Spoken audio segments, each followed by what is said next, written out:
A paz do Senhor Jesus, meu nome é Deisiane Silva Meira. Estou aqui para compartilhar com vocês algo muito interessante que eu aprendi, que se encontra em 1 João, no capítulo 5.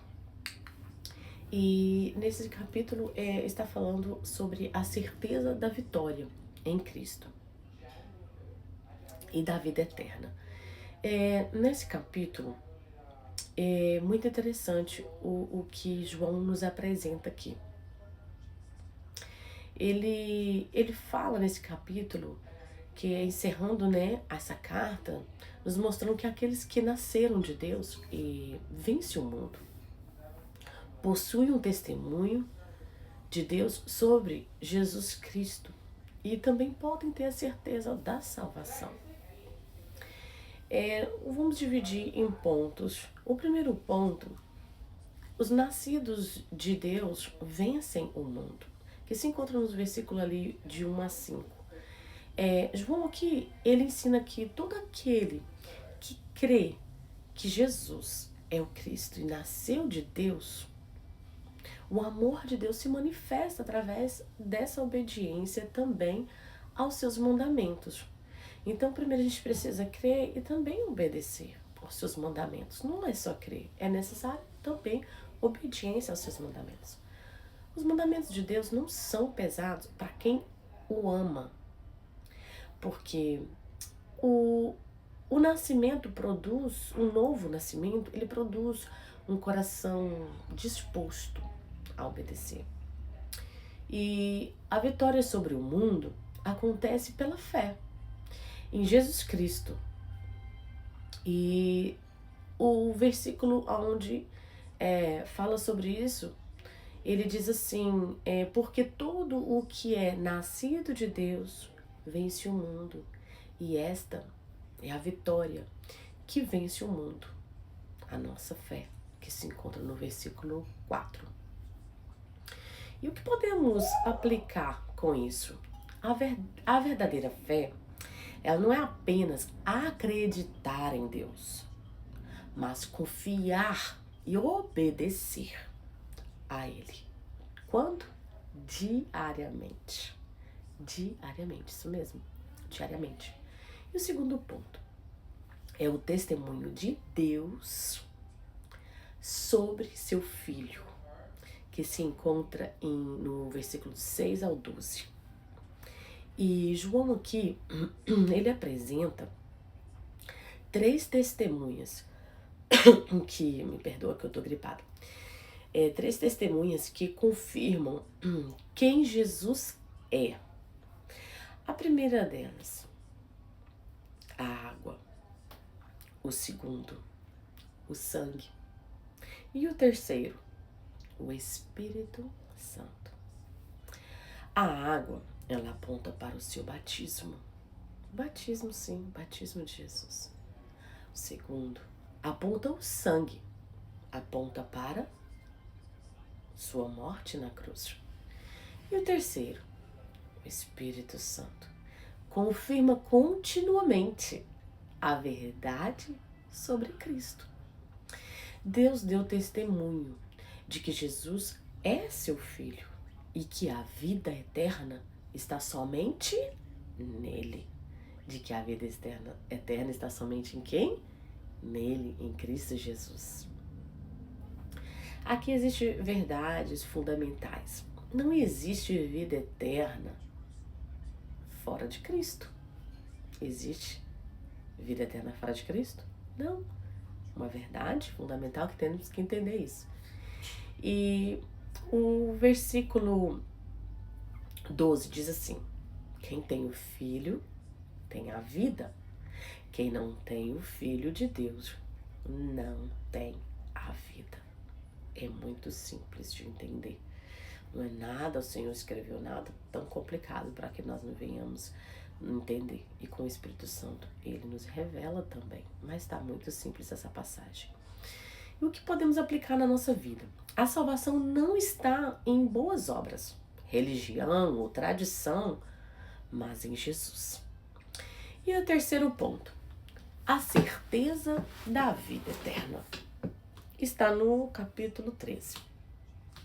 João escreve para que os cristãos saibam que possuem a vida eterna. Ele não diz, esperem ter. Ele diz, saibam ter. Saibam que tenha. Como que você sabe que você tem a salvação? Bem, a salvação em Cristo pode ser vivida com segurança e confiança. É no versículo, se eu não me engano, é no versículo 13.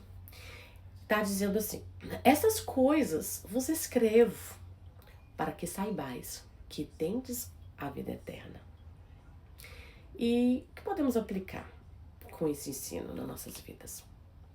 Bem, o cristão não vive na dúvida constante sobre sua salvação, mas na confiança da obra de Cristo. Se nós não confiarmos na obra de Cristo, não tem salvação, porque não tem salvação sem a obra de Cristo. Então precisamos compreender isso e agarrar a isso. Amém? Vamos agarrar isso. Bem, o quarto ponto. A confiança na oração, que se encontra ali no versículos 14 ao 17. E João está nos ensinando ali que Deus ouve nossas orações quando pedimos, segundo sua vontade. Isso não significa que Deus fará tudo o que desejamos, mas que podemos responder, como eu te explico. Mas nós podemos, ele pode responder aquilo que oramos, quando nós oramos alinhados com o seu propósito. Não sei se deu para entender. Oramos, pedimos, Deus responde, se estiver alinhado ao propósito dele para nossas vidas. Porque se não estiver alinhado, não vai, o Senhor não pode responder aquilo que não está alinhado ao propósito dele para as nossas vidas. O Senhor sabe o que é o melhor para nós. João também fala sobre orar pelos irmãos que estão em pecado. João ali está nos mostrando, o Senhor está nos ensinando que nós devemos nos preocupar com os irmãos que estão perdidos, pecando, para que eles possam ser resgatados para o Senhor. E no versículo 14 está escrito assim, e esta é a confiança que temos nele, que se pedirmos alguma coisa segundo a sua vontade, ele nos ouve. Então está muito simples de compreensão o que o Senhor está nos falando aqui. A oração eficaz não busca convencer a Deus da nossa vontade, mas em alinhar o nosso coração à vontade do Pai, à vontade de Deus. E o quinto ponto, tem aqui 3 grandes certezas do cristão. São 3 grandes certezas que o cristão tem que ter, que se encontra no versículo, falando do versículo 18 ao 20. Aqui o João está encerrando a carta dele, apresentando para a gente essas verdades absolutas, que tá bem clara, esclarecida aqui. Primeira certeza, quem nasceu de Deus não vive na prática do pecado.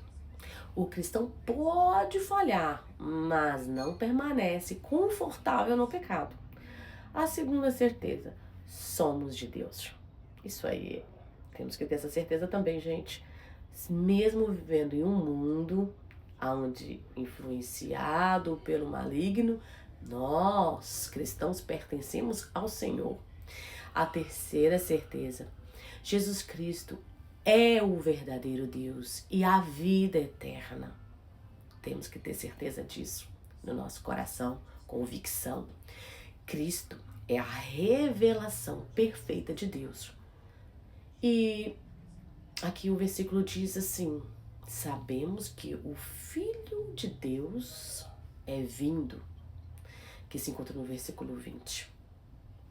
Bem, o sexto ponto aqui é o último alerta que João dá aqui nesse capítulo 5.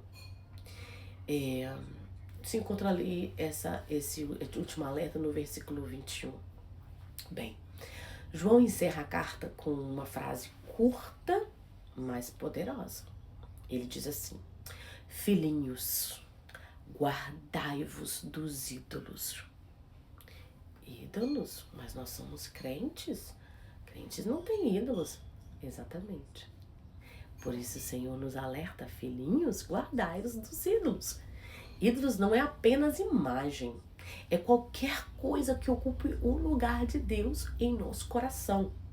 Pode ser o dinheiro, pode ser filhos, trabalho, redes sociais, relacionamentos, sucesso acima de tudo. Ministério. O meu ministério tem que crescer. Peraí, quem tem que crescer? Seu ministério ou Cristo tem que crescer através do seu ministério? Você é apenas instrumento, lembra disso? Bem, o que podemos aplicar nas nossas vidas com esse estudo? Que nós devemos examinar constantemente o que está governando o nosso coração. Sim, nós devemos. Isso é uma responsabilidade minha, comigo mesma, sua consigo mesmo, de examinar, porque somos falhos. E quando examinamos, vemos esse erro e podemos dar permissão, Senhor, de nos moldar, de nos ajudar, de ajustar o que precisa ser ajustado, para que honramos o Senhor. Bem, eu vou terminar aqui com algumas perguntas para uma reflexão pessoal, para o nosso crescimento. Primeira pergunta: quem realmente está governando o meu coração? Se quiser anotar, pode anotar. Responde para você mesmo aí. Isso é autoanálise nas nossas vidas. Segunda pergunta: minha fé está vencendo o mundo? Ou o mundo está me vencendo?